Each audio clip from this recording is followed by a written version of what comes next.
This is Common Courtesy with Sean Nicholas.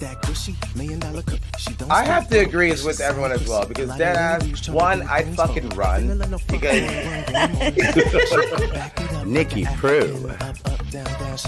Can't say anything to him because you snooped. You should just be moved out already. Like, in my opinion, this woman should already... Angelique Young. And I would have even told him about the money when I got there. I'd have said I only found X, Y, and Z minus the ATM money I withdrew.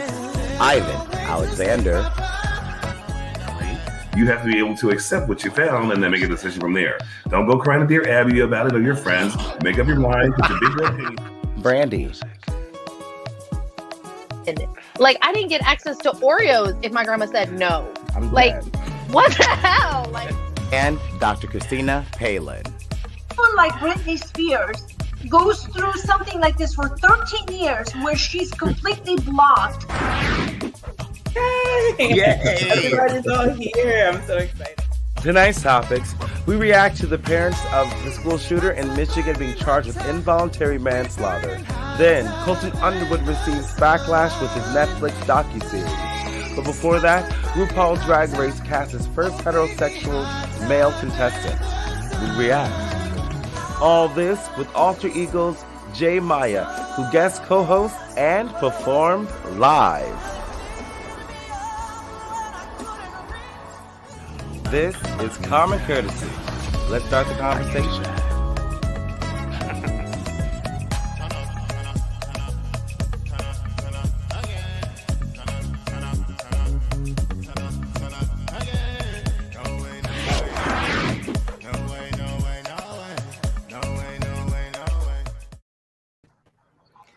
Hey guys, and welcome back to Common Courtesy. I am your host and moderator, Sean Nicholas, and with me, I have my co-host tonight. I have Angelique Young on the bottom of us. Hey, Ange, how are you? I'm wonderful. I'm so excited. Of course, another week, another fun time with my favorite people. And also next to her, we have Ivan Alexander. Ivan, how are you? Wonderful. Like Angelique. Right? And tonight we have with us special guest co-host. We have alter egos Miah. How are you? I'm fine. Woo-hoo! Woo-hoo-hoo! Thank you so much for joining us tonight. Thank you. Also as well, we have a live performance from you from the musical Wicked, the song For Good. I can't wait to share that with everyone. You knocked that out of the park. Like, we'll talk about that later. Yeah. But I wanted to ask you, so from your experience just on this recent show, how are you feeling afterwards? Well, this experience has been amazing. Yesterday actually wrapped up with the final episode. Right. Yeah, it's exciting. There's so many cool things unfolding, and it's been great. No complaints here. Excited for 2022. It's gonna be great. Absolutely. Like, I can't wait for some new things to come up because I have some plans next year. But do you have any plans coming up? Can you share anything with us? Yeah, I'm working on new music and, just moving forward. Website's out. There's some music on there right now you can grab and share with your friends. And I have a Christmas song coming out in a couple days. And having fun. Just in time for Christmas. Just in time for Christmas, yeah. So let's get started with some hot topics. So one of the things I wanted to get into was Colton Underwood, his new Netflix docuseries coming out. Colton has received some backlash because at the end of the movie, he compared himself to other LGBT activists. I have a small little video. Let's take a look. There's been people before me who have helped me be able to sit in this chair right now and talk with you on a national platform. And there's going to be people after me that will continue to push and change people's hearts and change people's minds.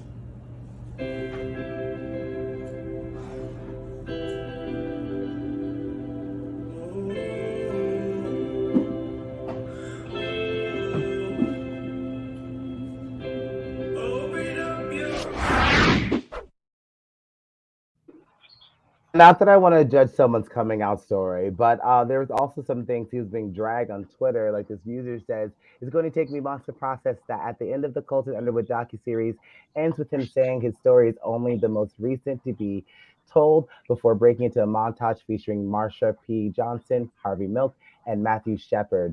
And another one, which I thought was just, out of this world, was Colton Underwood threw the first brick at Stonewall. I just want to go to you guys and ask you guys how you're feeling about this. Do you feel the same way? Is he kind of putting himself on a pedestal? How did you feel about the documentary? Sorry, in general. I'm gonna go to Ivan first.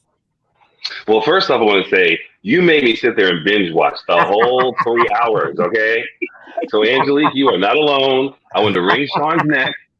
I'm sitting here trying to have a nice, peaceful day at home, and I have to watch these 3 hours worth of show at one point in time. No, actually, I thought it was pretty good.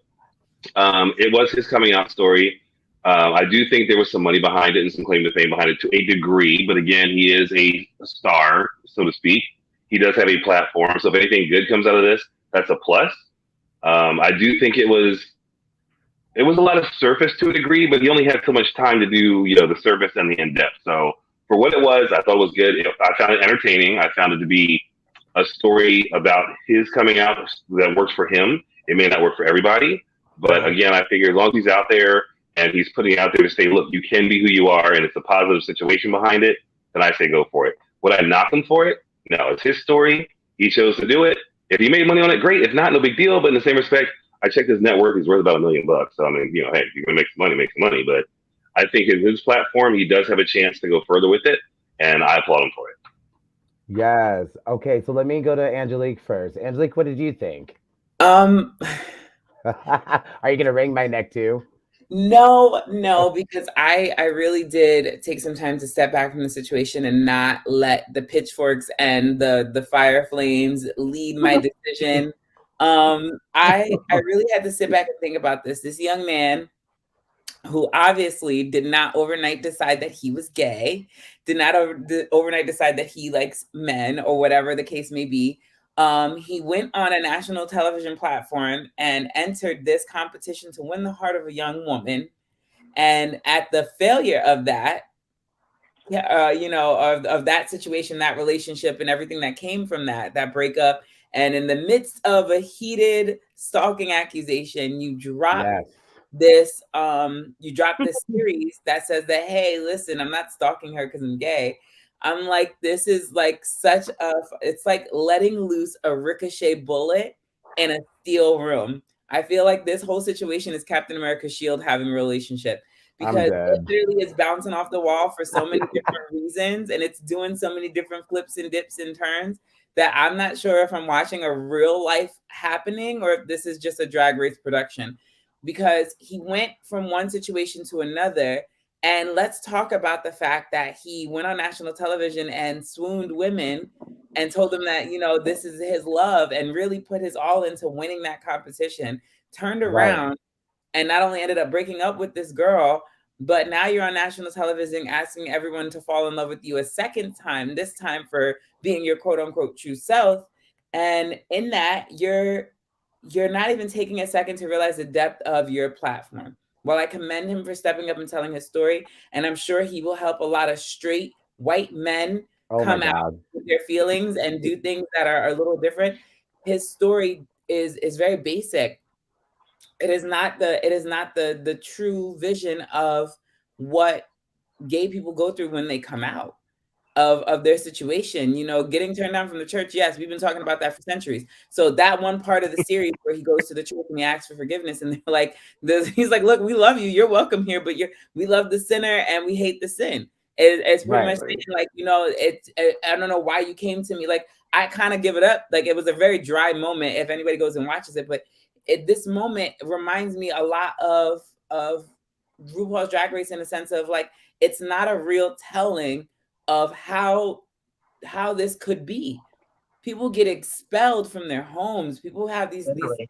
these horrible situations. So while I agree with Ivan that yes, it's his story and he deserves the right to tell it, and we're glad to hear a story, and hopefully all the backlash does what it's always done. And next thing you know, we get a Black person up there, or we get a person of color, or we get a trans person telling their coming out story. Instead, I would rather have that. I would have rather them taken any one of the Pose characters and given me 6 episodes of living in their life. Right there. I would want to see I want to see Dominique's story. I want to see Emily's story. I want to see, you know, Angel's story. Like, when I Angel, I'm the actress.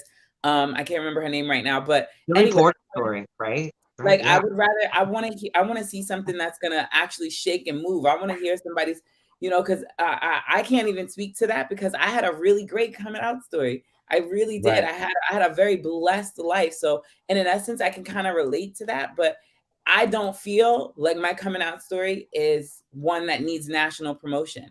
So the ending is what everybody's upset about, right? So with the ending, and I get where they were going with the idea, but like, you didn't do anything magical. There were no bricks thrown in your story. There was no people trying to assassinate you. Absolutely except not. for your character, you know, for this story. There was nothing against you. You literally climbed a mountaintop with all the necessary goods in a cart behind you being dragged by somebody else.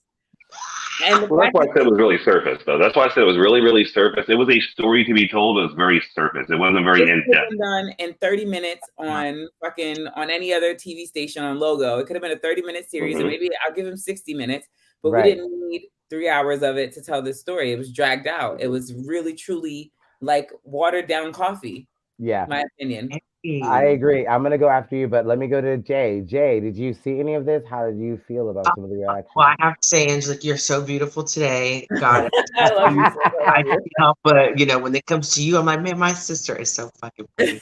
I mean, she summed it up. I mean, that was I was just like, you know, also surface. I think that's very, you know, yeah, it's just the truth. Yeah, like yeah, Ivan, you said it so perfectly. It's like it's surf. It just didn't really give you depth, like the, but yeah.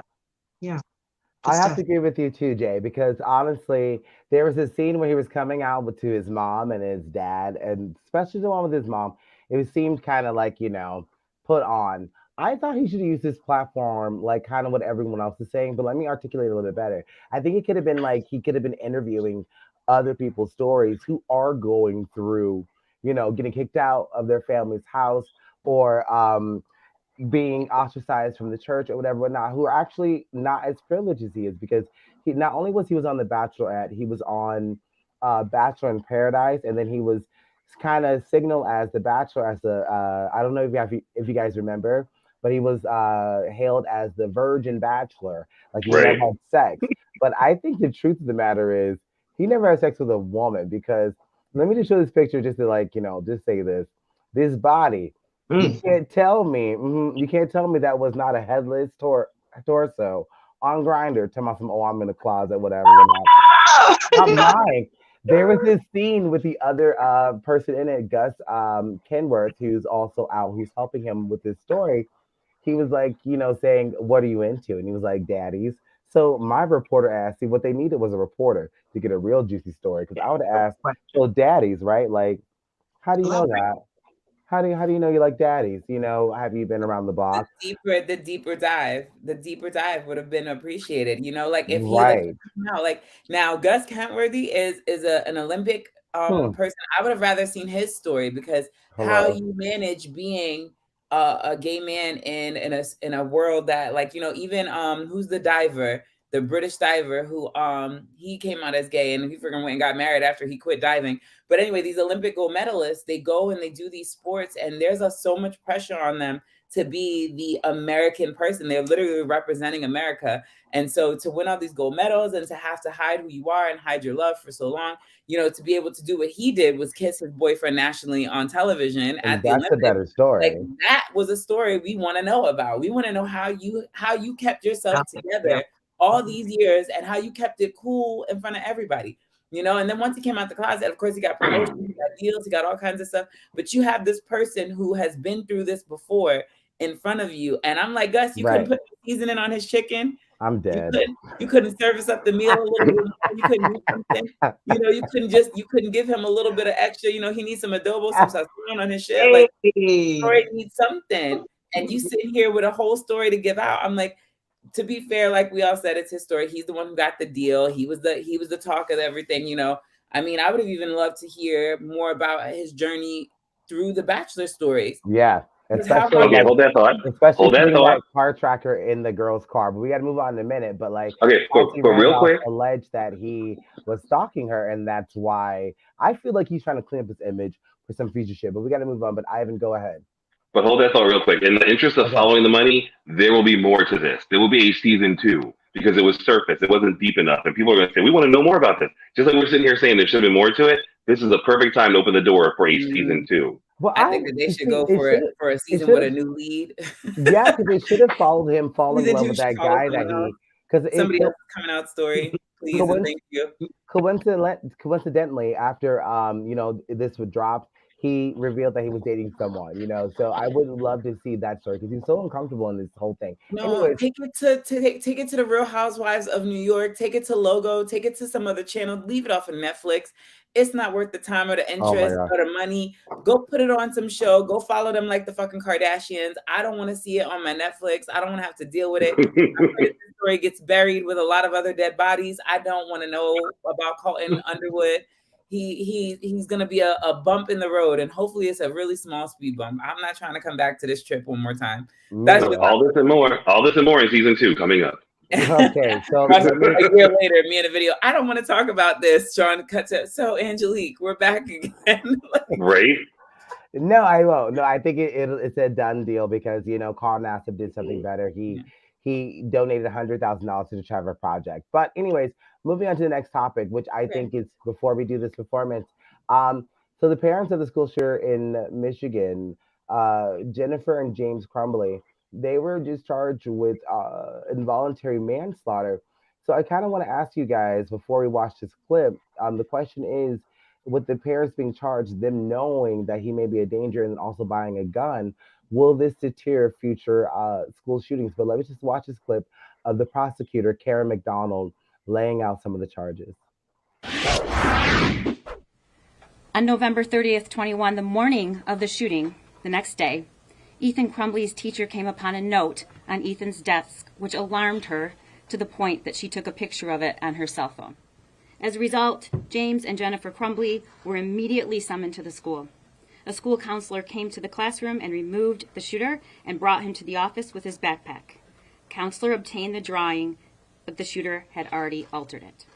At the meeting, James and Jennifer Crumbly were shown the drawing and were advised that they were required to get their son into counseling within 48 hours. Further after this, there was a text message, when it was made national and public that there was an active shooter at the school. The mother texts him, Ethan, don't do it. And the father also ran home to check on the gun. He made a 911 call saying that the son's gun was missing and his son may be the active shooter. So I kind of want to go to you guys, like if this is like kind of a precedent, because someone asked her in that same press conference, if this was set as a precedent for parents being charged for their kids' action in this type of shooting, school shooting, basically, will this deter others? Let me go to Angelique first. What do you think? I believe, if I'm not mistaken, there was also a joke text message that was made by the mother, something about him being caught. Like don't get caught. Right. That happened a week before when he was looking. That happened a week before when he was looking for ammunition. This was another prior event before the shooting. Right. So that was that's part of the case and a part of their argument for why they're saying that the parents were involved, because you knew what he was looking for, you knew what he was doing, and even when faced with a decision, you chose to not do it. So while I think, no, let me answer the question first. In reference to the precedents, I think it's going to definitely set a tone. A lot of people. I'm sorry. I say this with my mom a lot about kids. A lot of time a kid will do something and we're like, I'm sorry is not enough. When something is broken or something is done wrong, I'm sorry doesn't fix it. I'm sorry doesn't bring it back. I'm sorry doesn't change what happened. And it could have been prevented if you listened, right? So in the same instance, you know, in a parent situation saying, I'm sorry, I didn't know, or I wasn't aware. No, you were aware. You chose to be blind, you know, and you chose to ignore it. You chose to think it was nothing. You chose, oh, they'll get over it. It's high school. Everybody has these feelings. You chose to blanket them as if they were you. You chose to put your own feelings first. So now parents are going to have to wake up. Your kid got that gun, and now you're going to go to jail with your son because you decided not to lock it up, or for some odd reason your son has access to your shit and you didn't know about it and you weren't being safe and protected. You know, if that would have been, you know, think about all the child cases we've had over the years where somebody's parent had let their kid go spend the afternoon at Nikki's house, and all of a sudden Nikki got a hold of a gun and shot their kid. The I'm sorry you're going to give me is not enough to bring my kid down. It's not enough to do the damage. So now parents are going to have to, this moment where they have to pay the consequences for the actions of their children. And I think that that's appropriate, especially if they know, if you're fully aware. Like if the first thing you did was run to your gun case to make sure it was still there and you're like, shit, I think this shooter was my kid. You knew and you chose not to do anything. This is the same thing. I mean, I'm going to say some controversial shit. Might start some shit. There we go. This is the same problem we have in Black communities with people not thinking mental health is serious, with parents not taking their children's mental health seriously. We're not taking the time to get them the help they need because you don't believe in something, or you don't think it's possible, or because it's never happened to you, you don't think that you should worry about it. But in all reality, it is the very high probability that somebody's going to take a step you never did. And it's a very high probability that it's going to be your kid if they have access to all these things. So I think, yes, this is going to be a predecessor. I hope it is. I pray it is. I hope that is, because parents are going to be a lot more secure about locking their stuff up. They're going to pay attention to their kids a lot more when they get these threats or they hear these kind of worrisome things. I say, you know, as a mental health advocate, I am very much there for a good 302. I'm very much about sending that motherfucker for 48 to 72 hour lockup and evaluation, and make sure you got your marbles all in the can, because the difference between saving that person's life and other people's lives. So that's just me. Let me go to Ivan. Ivan, what do you think? Is this going to deter other people, you know, from doing this, you know, recognizing the signs that someone has a problem? It's two-sided yes and no. Will it deter some people? Perhaps. In general, you can't argue with stupid, okay? So bottom line is, these people got this kid the gun. They knew what was going on with it. But there was also something said about, in that particular state, there's no law that says you have to lock the gun down or put it in a secure situation to the point where kids can't get to it. Well, common sense says, here's a gun in the freaking house with kids. Lock the freaking thing up, okay? But you advocated from the time he got the gun that you were happy he had the gun the whole time. Oh, here's a kid, he's got a gun the whole time. No, the parents are liable. They are definitely liable, in my opinion, and should be held accountable for it. They were totally involved in all of this, and they should be held accountable for it. Again, deterring some people that can possibly think, you know, it's just like DUIs. There's been enough DUIs out there, people should not be doing it, but they still do it. Oh, it won't happen to me. It won't happen to me. It's not going to happen to my family. You have a weapon in the house. And be the responsible adult, because your child is under your control technically until he's 18 or she's 18. So the bottom line is, be the adult, take care of the kids the way you're supposed to. But if you don't, get ready for the consequences. And you're a gun owner too, correct? I'm a double gun owner, and I'm about to get another one. Now what? But my dog doesn't know how to shoot, so we're good. It's just me and the dog. Now, if she learns how to pull that trigger, I'm responsible for it. She's a smart girl, but I don't think she can pull that trigger. I'm done with you. Jay, let me ask you, Jay, what do you think? Will this be a precedent so other people won't do this? Yeah, I think it will definitely cause more awareness, you know. But as a parent, your job is to parent.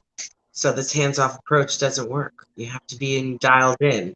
And if you see tendencies that, you know, rock your moral compass, it's to your obligation. You know, I mean, yeah. You don't put little.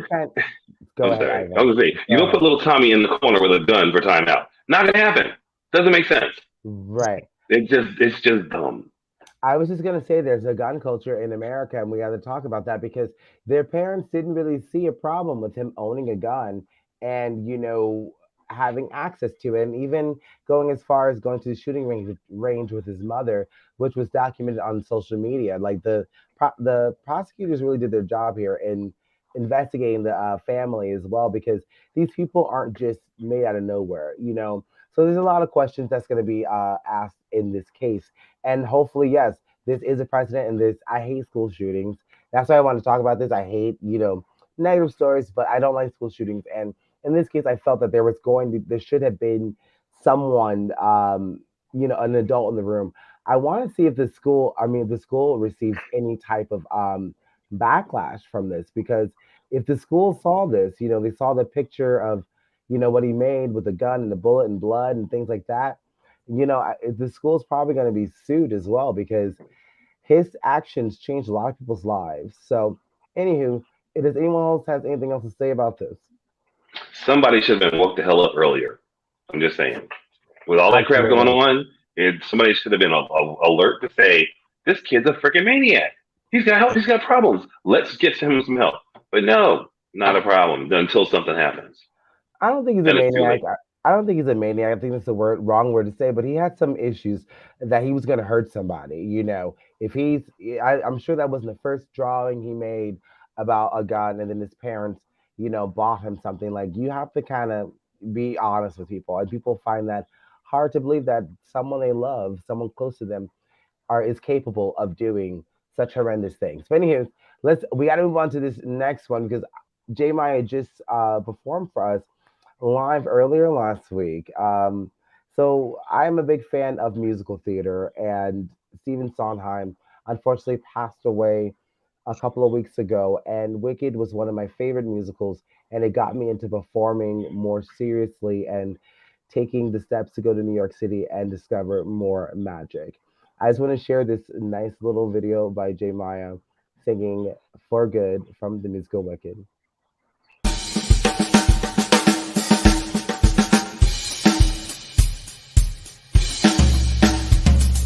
Hi, everyone. This is one of my all-time favorite songs that has to do with friendship. And this is from Wicked the Musical. And this piece is entitled For Good.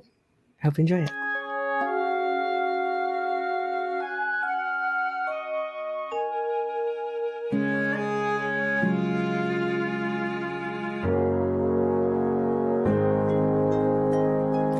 I've heard it said that people come into our lives for a reason, bringing something we must learn, and we are led to those who help us most to grow if we let them, and we help them in return.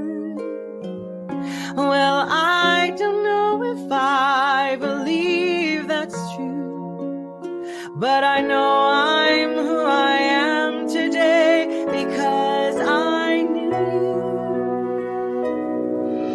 you. Like a comet pulled from orbit as it passes the sun, like a stream that meets a boulder halfway through the world.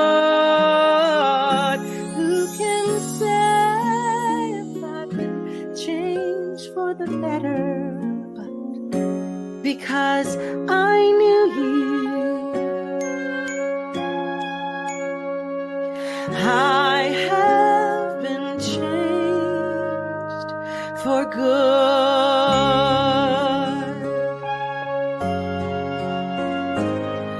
Well, it may be that we will never meet again in this lifetime, so let me say before we part, so much of me is made of what I've learned from you. You'll be with me like a handprint on my heart.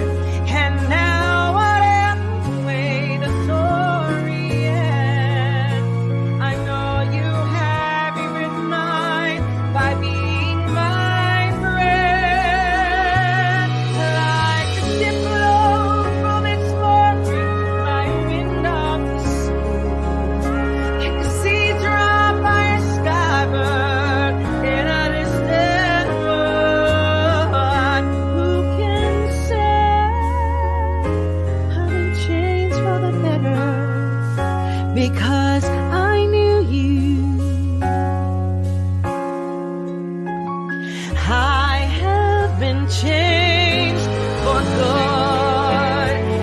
just to clear the air. I ask forgiveness for the things I've done you blame me for. But then I guess we know there's blame to share, and none of it seems to matter anymore.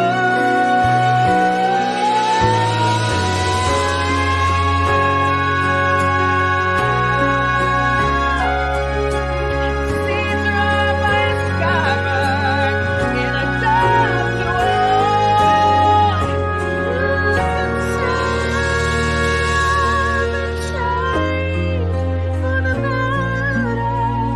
I do believe I have been changed for the better, because I knew you, because I knew you, because I knew you.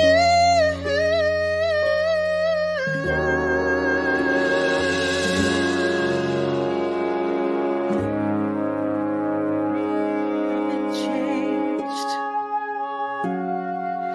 for good.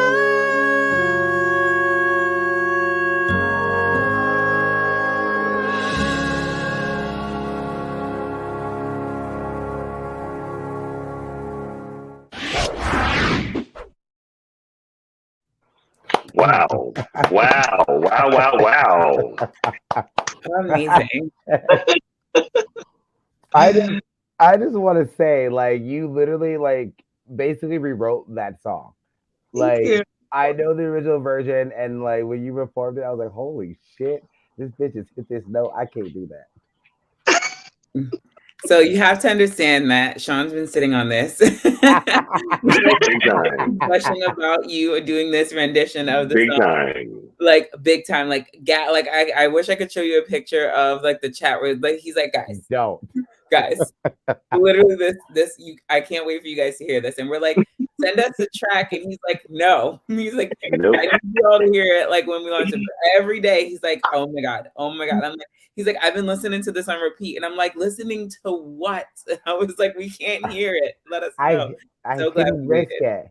I couldn't risk it. You know, you're releasing it before I need to be. 'Cause, like, literally, like, I was like, holy shit, this bitch can really sing. Like, I can't do that. Well, I just want to say a couple things. Beautiful. Go ahead. So yes, Jay, that was fabulous. I appreciate the dedication. It's only the second song ever made for me. God's Born This Way was the first one. And I'm better because I knew you, okay? And you know what? I realized too, when I put my headset on, I sound just like that. So I need to get my headset. Okay. I'm messing with you. It was fantastic. It was incredible. Love it. Just like you. Thank you, babe. Thank you so much. Like, I don't like Christmas music, but I love, holiday type music, being played. Thank you so much for doing that. But let's get into this last topic.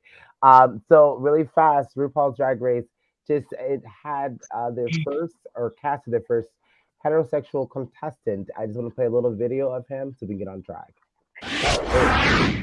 I am the very first cisgendered straight drag queen on RuPaul's Drag Race. I broke that glass ceiling.